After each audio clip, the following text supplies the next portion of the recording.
আজকে রান্না করবো আলু পটলের তরকারি। আলু আর পটলগুলো ভেজে রেখে দিয়েছি। ফোড়নে দেবো গোটা জিরে, দারচিনি আর তেজপাতা। আদা, রসুন, পেঁয়াজ, কাঁচা লঙ্কা, টমেটো বাটা আছে। তেলটা গরম হয়ে গেছে, ওই তেলের মধ্যে ফোড়নটা আমি দিয়ে দিলাম। নুন, হলুদ, জিরে গুঁড়ো, কাশ্মীরি গুঁড়ো লঙ্কা দিলাম। এবার মশলাটাকে ভালো মতন কষিয়ে নেব। মশলাটা ভালো মতন কষানো হয়ে গেছে, ভেজে রাখা পটল আর আলুটাকে দিয়ে ভালো মতন কষিয়ে সেদ্ধ হওয়ার জন্য জল দেবো।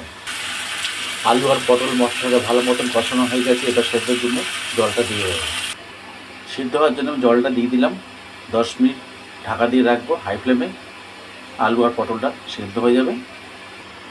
আজকে হালকা পাতলা ঝোলে আলু পটলটা তরকারিটা করা হয়েছে, খেতে খুব ভালো লাগবে। আপনারা এইভাবে করে খাবেন। যদি ভিডিওটা ভালো লাগে লাইক শেয়ার সাবস্ক্রাইব কমেন্ট জানাবেন।